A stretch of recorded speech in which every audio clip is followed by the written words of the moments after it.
Christmas நாட்களில் வீடுகளை அலங்கரிக்கும் பொழுது பயன்படுத்தப்படும் விரீத்தின் பாரம்பரியத்தையும் அதன் வரலாற்றையும் பற்றி பார்ப்போம்.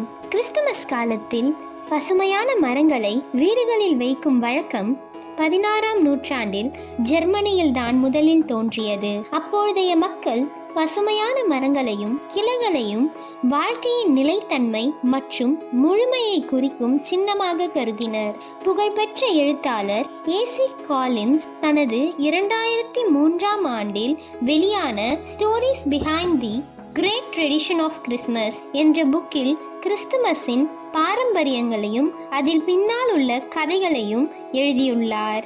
இதில் விரீத் குறித்த சுவாரஸ்யமான தகவல்களையும் அவர் குறிப்பிட்டுள்ளார். முன்பு காலத்தில் விரீத் முதலில் தலை, கழுத்து, பின்னர் இடுப்பிலும் அணியப்பட்டு வந்தது. கிரேக்கர்கள் போரில் சென்று வென்று திரும்பும் பொழுது அவர்களுக்கு இந்த விரீத் மகுடமாக வழங்கப்பட்டது.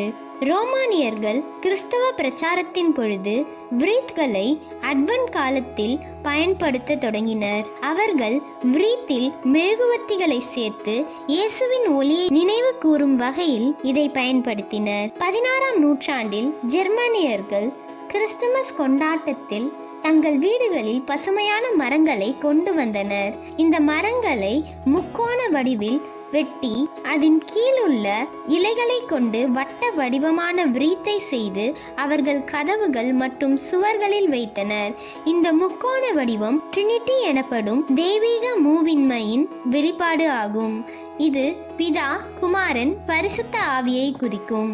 அட்வென்ட் மாலைகளின் தோற்றம் 1833ஆம் ஆண்டில் ஒரு லுத்ரன் மதகுரு ஒவ்வொரு அட்வென்ட் ஞாயிற்றுக்கிழமையும் ஒரு மாலையில் மெழுகுவத்தி ஏற்றி இயேசுவின் பிறப்பின் கதையை மக்களிடம் சொல்வது வழக்கமாக இருந்தது.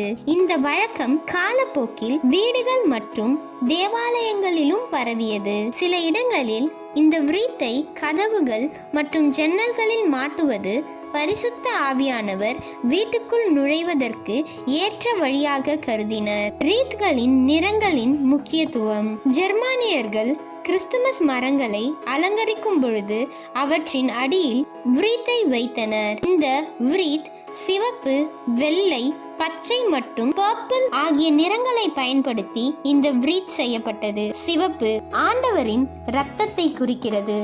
வெள்ளை மற்றும் பர்பிள் அவரது தியாகத்தை பிரதிபலிக்கிறது. பச்சை வாழ்க்கையின் நிலைத்தன்மையையும் புதுமையையும் அடையாளப்படுத்துகிறது.